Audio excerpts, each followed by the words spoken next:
Before London, before castles, even before England ever existed, this ancient machine was already feeding a growing city. Right here beside this quiet, powerful river, an old wooden water mill has been turning over for over 1,000 years. Through invasions, plagues, fire, flood, and revolutions. So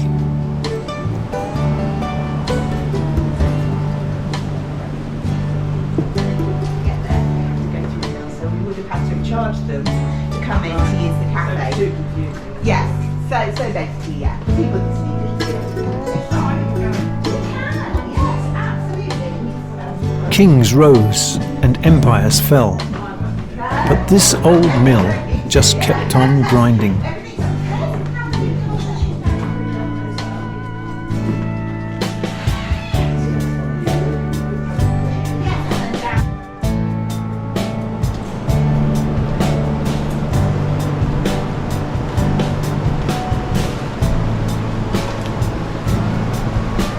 This is Winchester City Mill, and its age-old story is far more secretive and powerful than it looks, even to the modern eye.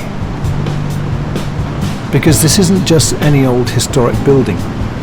It has a historic story to tell, because it is a survivor.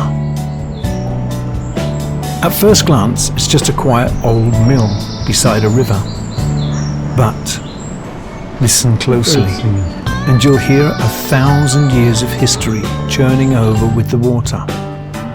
This is Winchester City Mill, one of the oldest working water mills in England, and for centuries it helped feed a city and shape a kingdom and power everyday life.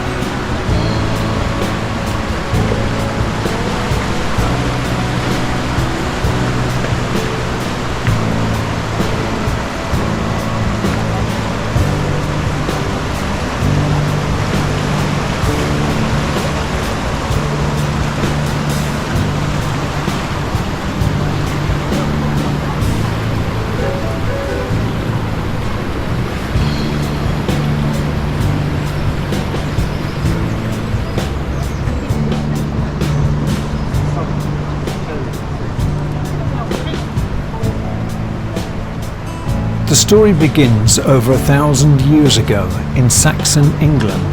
By the late 900s, Winchester was no ordinary town. It was an ancient capital of England, a power centre, religion and wealth, where people gathered in great numbers. Food was essential, and mills were the beating heart of survival. The fast-flowing, chalk-fed River Itchen was ideal for milling grain.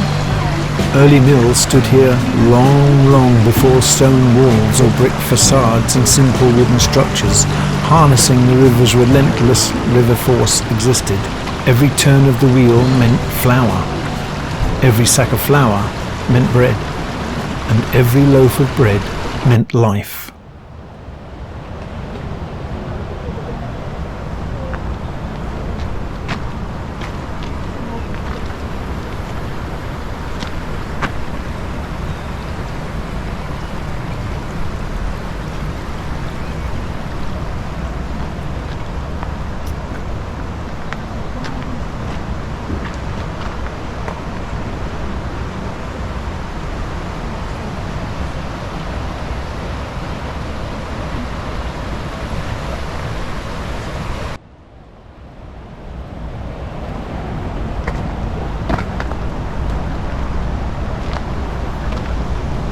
It was in 1086, following the Norman conquest, when William the Conqueror ordered a great survey of his new kingdom.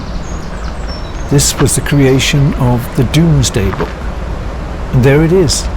Winchester City Mill is recorded in that extraordinary document, listed as a valuable royal asset.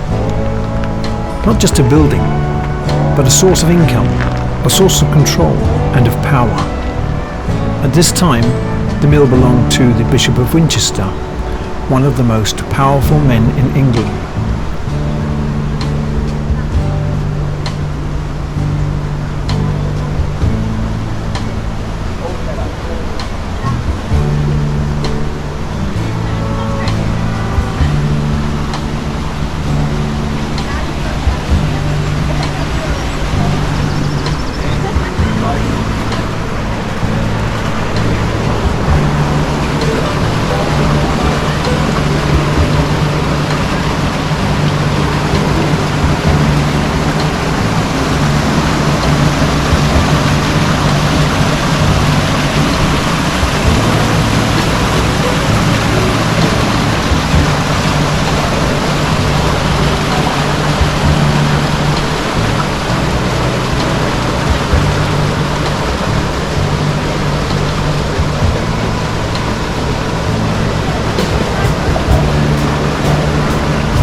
Local people were required to bring the grain here.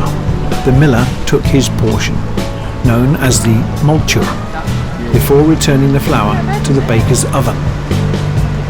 The mill wasn't optional, it was law. For centuries, milling was brutal, hard work. The mill never slept for long. Grain arrived by cart and by boat. Inside, massive wooden gears groaned and clattered, driven by the river's unstoppable power and flow. Millstones, each weighing over a ton in weight, constantly ground wheat day and night, 24/7. The miller was both respected and mistrusted. He controlled the food, yet rumours of cheating were commonplace in historical Winchester. Medieval folk and stories often painted the miller as cunning, even dangerous characters. But without the mill, the city would starve and would eventually grind to a standstill. But Winchester grew, and the mill endured the ravages of time.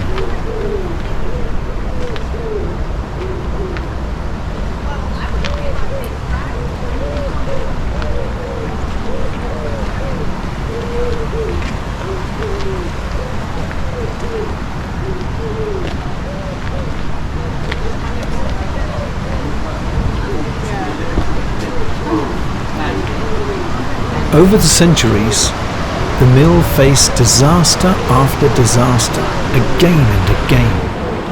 There were floods from the Itchen that damaged its foundations. There were fires that tore through the great wooden structures. And then there were the wars that disrupted the trade, and plagues that emptied the streets of people and filled them with corpses. Yet each and every time, the mill was rebuilt, stronger, heavier and more refined.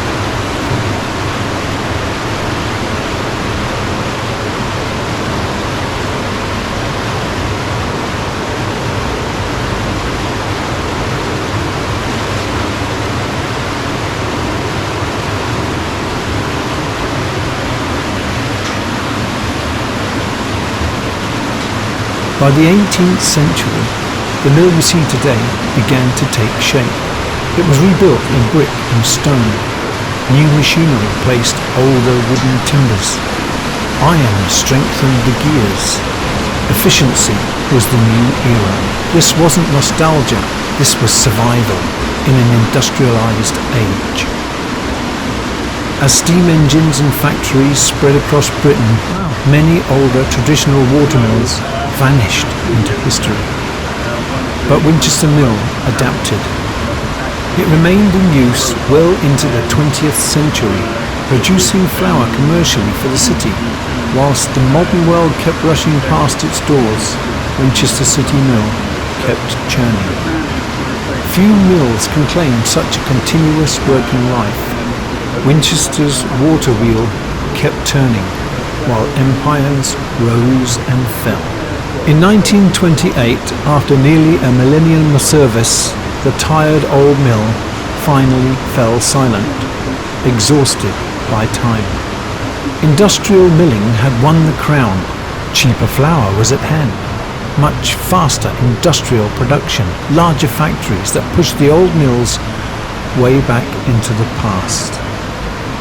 The wheel stopped. The stones rested. And for a time, it seemed that the story had ended. But history wasn't done yet.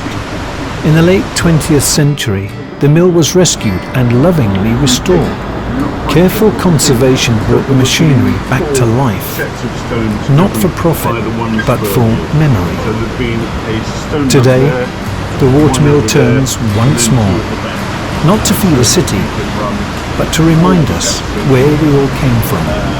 Visitors can hear the creak of the gears and feel the vibration of the stone on stone, and stand where countless hands once laboured, from Saxon workers to Victorian millers.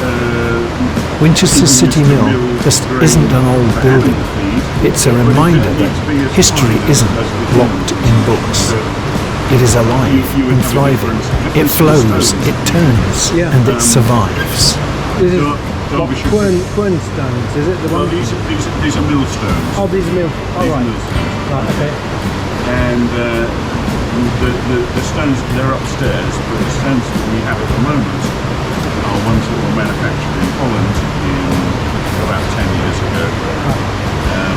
For over 1,000 years, this mill transformed water into power. It turned grain into bread, and effort was turned into life itself.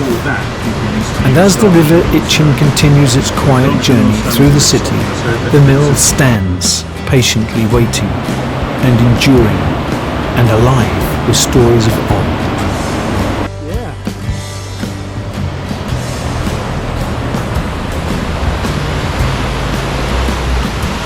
Sometimes, the most powerful history is not shouted from castle tops or buildings crowned in gold.